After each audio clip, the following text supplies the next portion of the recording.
This video is about preterism or preterism. I've heard it with the E sound all my life, and now everybody says it with the S sound. So if I say it one way and then the other, it's because I'm trying to change to preterism, but I'll probably lapse a few times. I thought I would start out this time from an actual preterist site, preterist.org. What is the preterist view? And I expected to see, first of all, a defense or a listing of the central points. What I saw instead was a denunciation of futurism. Okay, so they begin what they're all about with what they're not all about, and disparaging futurism and blaming it for all the date setters. It's true that all date setters are futurists, but not all futurists are date setters, and that's what they don't say here. But they define preterist as past fulfillment, futurist as future fulfillment, and it means the opposite of futurist. That's kind of a strange way to define something you believe. It's kind of the same issue with atheism, defining yourself by what you don't believe, if that's what all atheism means, but I've been over that. Futurists believe most end times prophecies, especially the big three events, second coming, resurrection, and judgment, are yet to be fulfilled. Preterists believe that all or most, especially the three, has already been fulfilled, and that the ongoing expansion of his eternal kingdom is what we're in now. They also claim that many futurists do not really believe that Christ has been successful in fully establishing his kingdom. Of course, that's not true. Nobody thinks that. And we don't think it was indefinitely postponed. We don't think it's indefinite at all. We think there's a certain number of Gentiles, as the Bible itself says, that have to be brought in, and that God has not abandoned Israel. And there's other things that are being ignored that I'll talk about, but they go on to blame media hysteria on futurists, all futurists, not just the date setters. And then this is, they take a long time to get into their own belief system. So they say the Bible makes sense from approach from this past fulfillment perspective, and that the futurist one does not make sense. So they blame also futurism on traditional Christianity, when that's really yes and no kind of a thing, because especially the established Catholic Church was not so very futurist. If anything, they were a partial. I think they still are. I don't know, but excuse me. The thing is that they don't like futurism in the Catholic Church, because futurists tend to identify the Catholic Church as being the entity which will house or be led by the false prophet in Revelation. And so they did not want to associate themselves with that, and they tend to be a millennial, which means that it just all allegorized pretty much when it boils down to it. And this is essentially a very similar thing with preterism as far as I've been able to understand it. And they appeal to popularity here and times past, all sorts of things and I've met some of these people before, such as Kenneth Gentry. I've actually had a brief exchange with him once, I don't know how many years ago.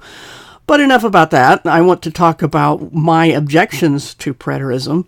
And this is full preterism, where everything's done, nothing really remains, except eventually things will get better. That's just kind of a vague, undefined time span that preterists don't even think about. They don't care. Life will just go on and eventually get better as far as they're concerned.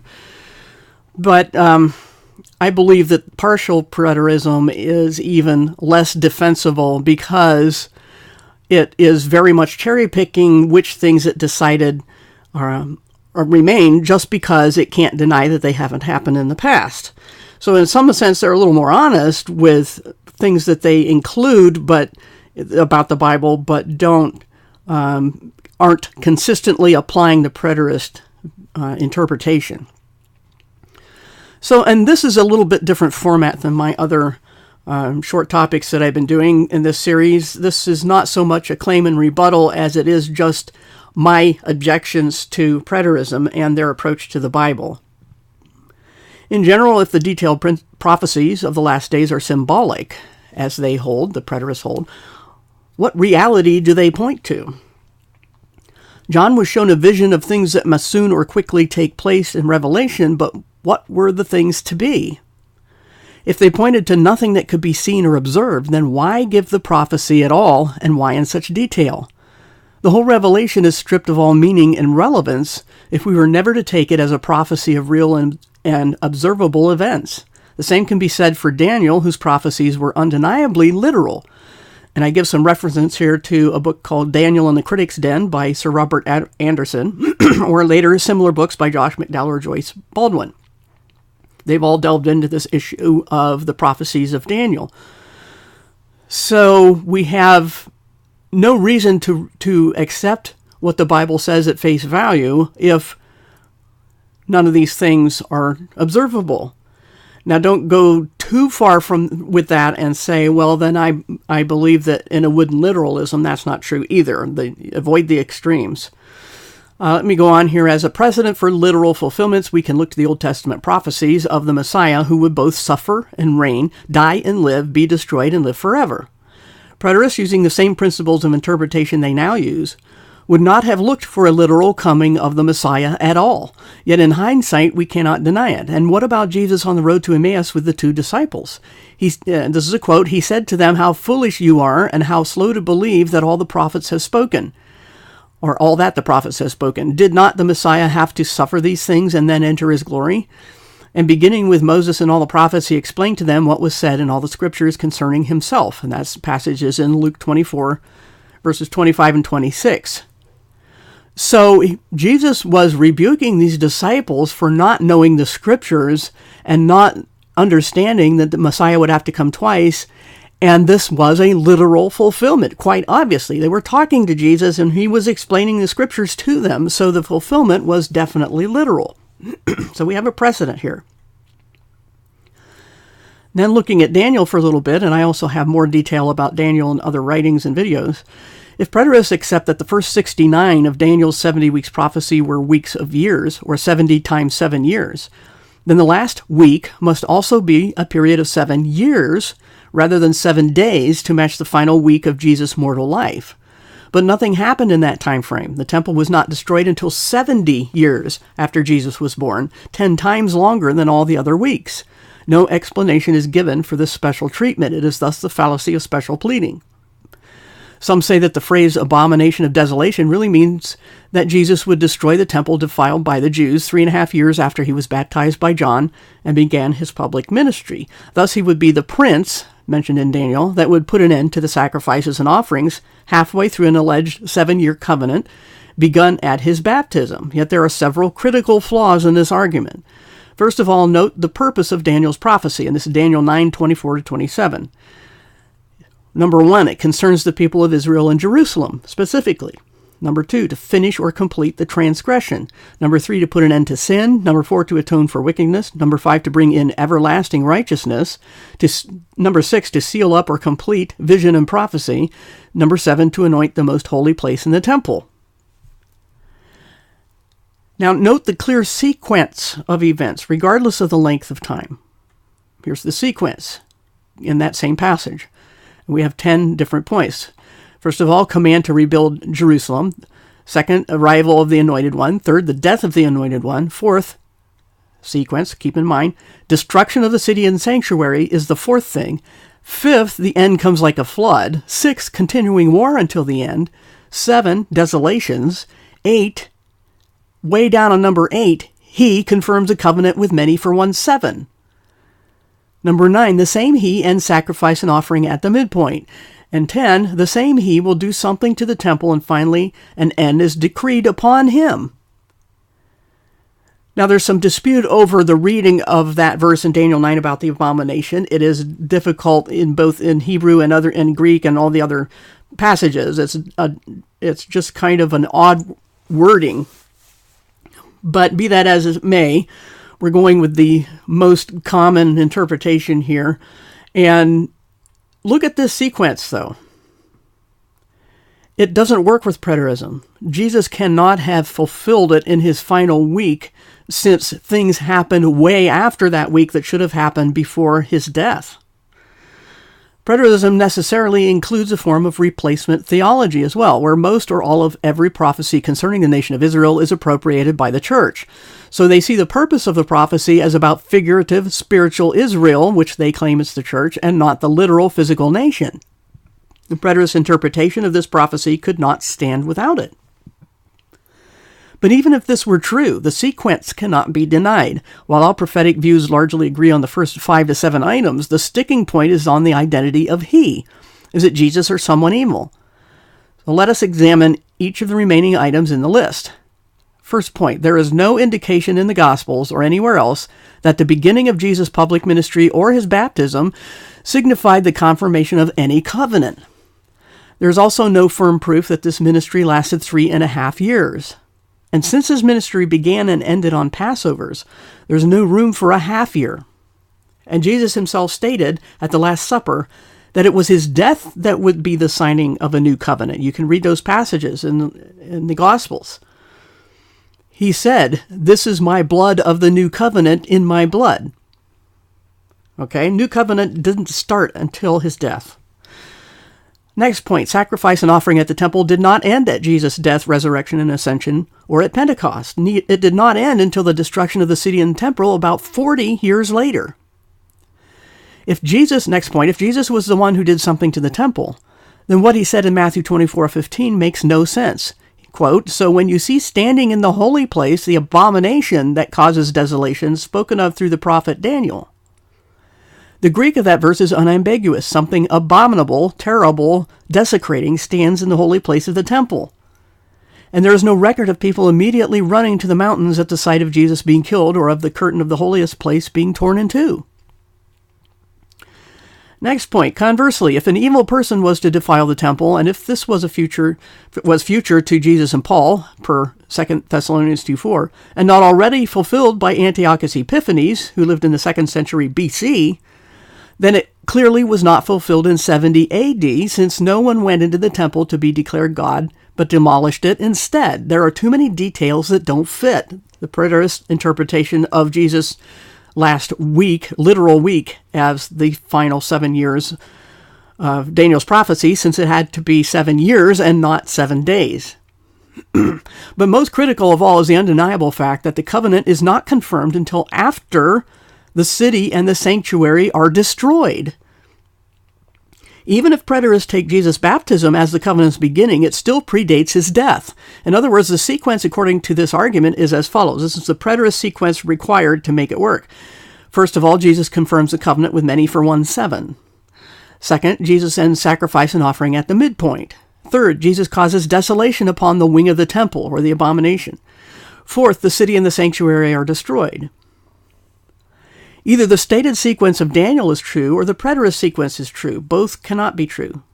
And I see I've lost a letter B there on my little typo there.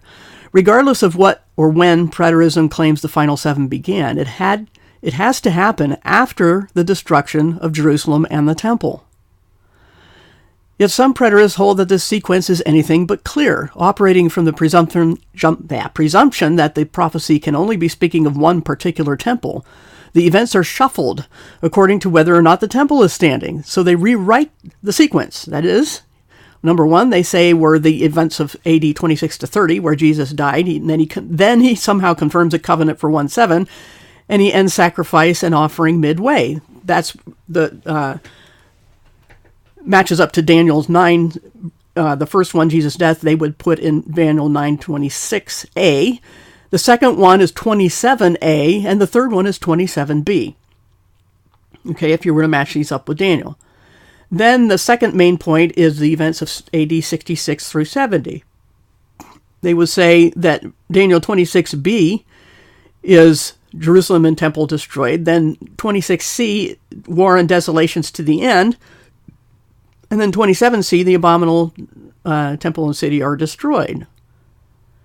So look at all those together. We go to 26, 27, then back to 26, and then back to 27 to make preterism work.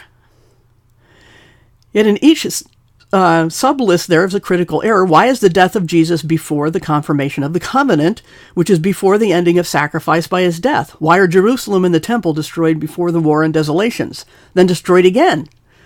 This too must be shuffled in order to fit preterist belief.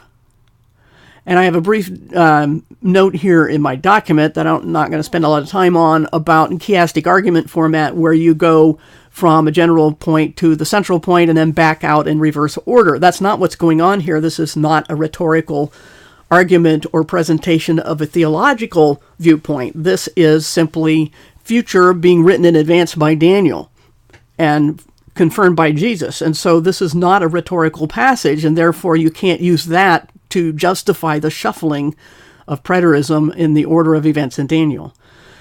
One wonders how the angel that revealed that prophecy to Daniel could have made the preterist interpretation any less clear. And we have precedent for multiple temples, since the one standing in Jesus' day was at least the second. Preterism must also brush off the span of time indicators, such as the end will come or will continue until the end.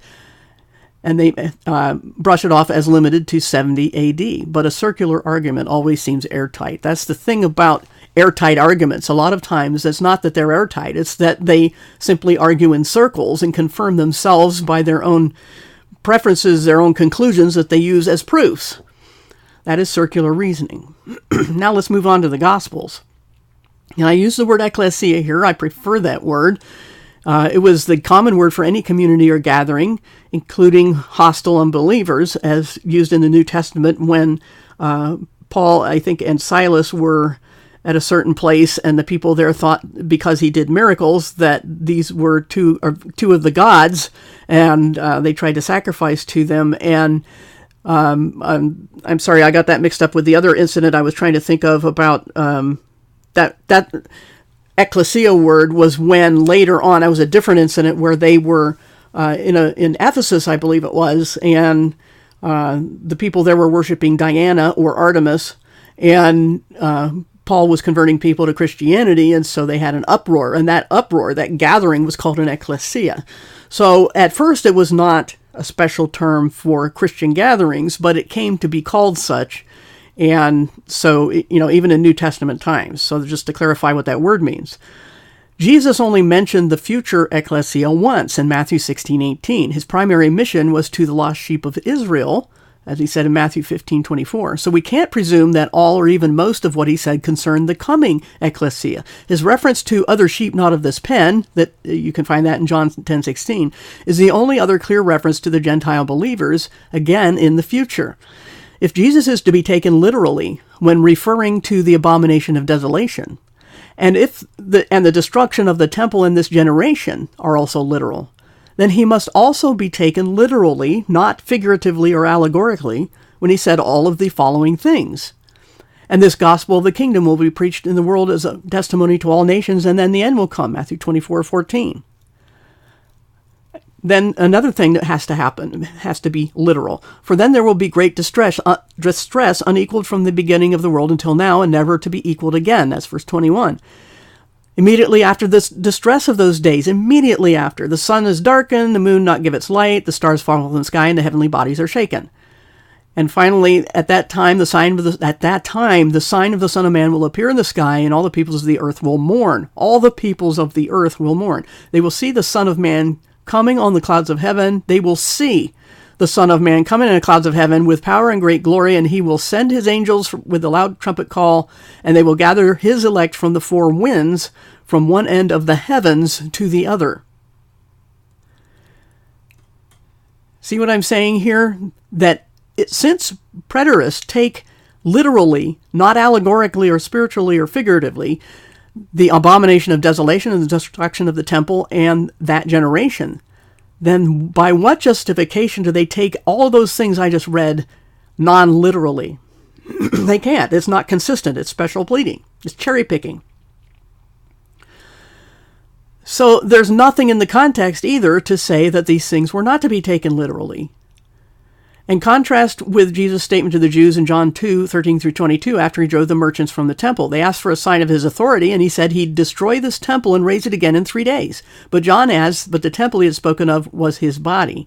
That is an allegorical or spiritual meaning that is not to be taken literally, but it actually was literal. It's just the meaning of this temple was misunderstood. So even then, even if it was a spiritualized statement, it was still pointing to something quite literal.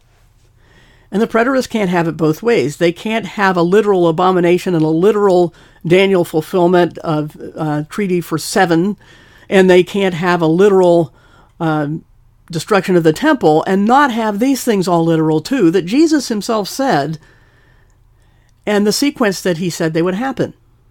These things did not happen. Now let's look at Acts. There could not be a clearer statement of delayed prophecy than that of James at the Jerusalem Council. This is Acts 15. He said, Israel is being set aside until the Lord takes from among the Gentiles a people for himself. Then he'll return to rebuild David's fallen tabernacle. Israel's being set aside was not completed until the temple was destroyed in 70 AD. So if that marks the end of all the prophecies, then the Gentiles were never gathered, since the setting aside must precede the gathering. Neither can the setting aside have been completed with Jesus' death and resurrection, since it is only afterwards when James says it is being set aside, at least present and ongoing, possibly also future. And clearly, David's fallen tabernacle had not yet been rebuilt. Israel did not have a sovereign kingdom in the first century. They were occupied by Rome, and his presence was not drawing the Gentiles to seek the Lord, just as Peter's citation of Joel at Pentecost did not see the fulfillment of every detail of the prophecy, for example, signs in the heavens.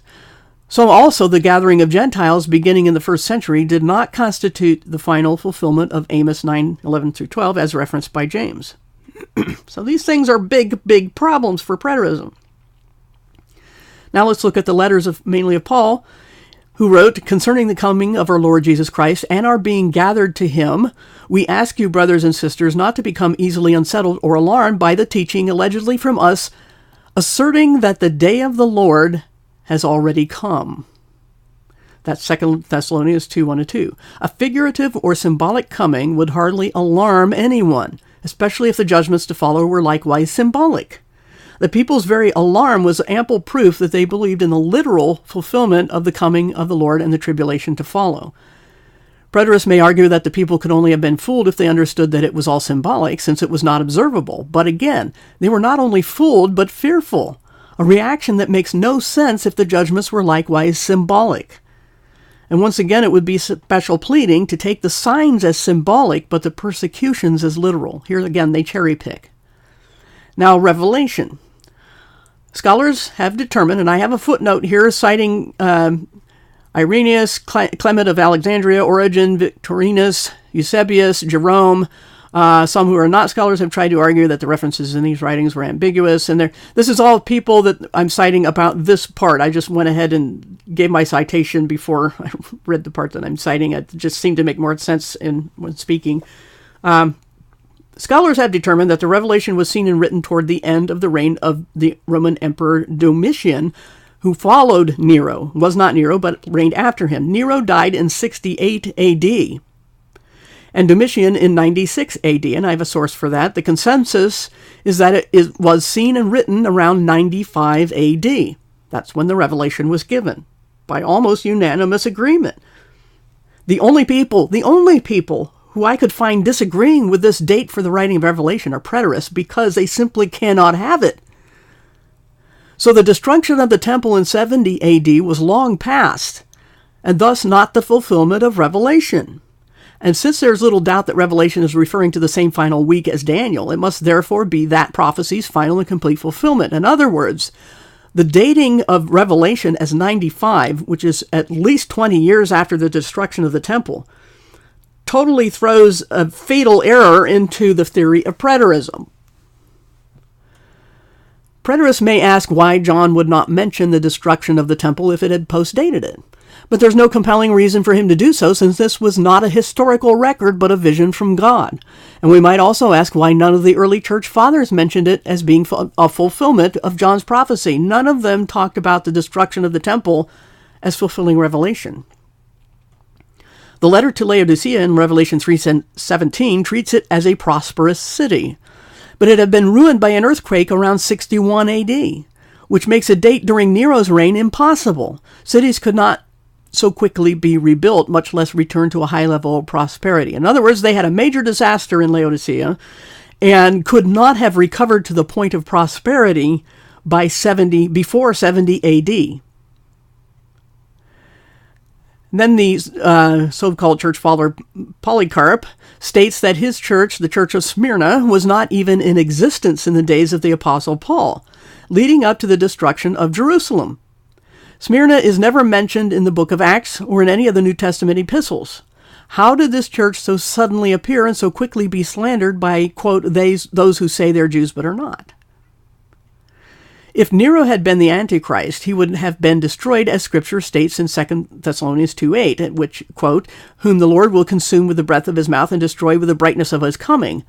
But Nero committed suicide 2 years before the temple was destroyed. There's also no evidence that Nero ever set foot in Jerusalem, much less the temple, and there's no evidence of a mark on the heads or hands of the people so that they could buy and sell any time in history. Preterists must somehow justify naming Nero as the literal Antichrist while making everything else about him symbolic. And symbolic of what, they can't say. In conclusion, preterism can only stand by denying historical evidence for the date of the revelation and by inconsistently applying the label of symbolic to select scriptures. Paul warned against such teachings in 2 Timothy 2:17 and 18. He said, among them are Hymenaeus and Philetus, who have departed from the truth. They say that the resurrection has already taken place, and they destroy the faith of some. That other preterist article claimed that futurists, without distinction, were ruining people's faith, are ruining people's faith. But look at what the preterist argument was doing in the first century, saying that all these things had happened. They were destroying people's faith too. John was undeniably the last apostle to die, yet he, of all people, should have been caught up together with them in the clouds to meet the Lord in the air, per 1 Thessalonians 4:17, had all things been fulfilled by 70 AD. There was no return of Jesus to rescue Israel or to keep the temple from being destroyed, and clearly Satan has not been bound for 1,000 years nor thrown into the lake of fire.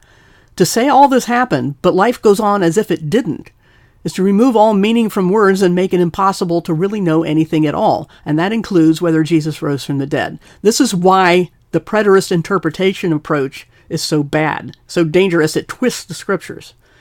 I have a few other articles at the end here that show there's a whole series on preterism from a site called BibleStudying.net. I don't know if any of these are still live. I didn't check them. There's another article at Always Be Ready. And finally, there's these inconsistencies at BibleStudies.com. You can look into those if you'd like. Those are not my writings, so take that for, I mean, some people would prefer not my writings so that I didn't make this stuff up. At least if you check that, you will know.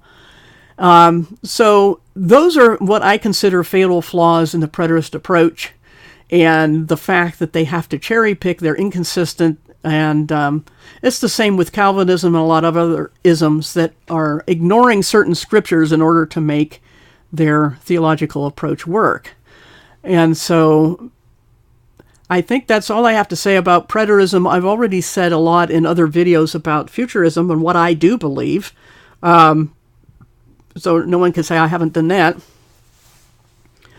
But suffice it to say that just because some futurists set dates foolishly doesn't mean that futurism is wrong, because not all futurists do that. In fact, a lot of us speak out against it and say, look, the Bible says it's a number, not a date, and you can't necessarily tie the timing of Jesus' return to Jewish feasts since it concerns the church and not Israel. So there you have it. And once again, I thank you for listening. I hope the recording went well. I'm using different software this time. I was having problems with very muffled audio, and hopefully this will turn out better. Thanks for listening.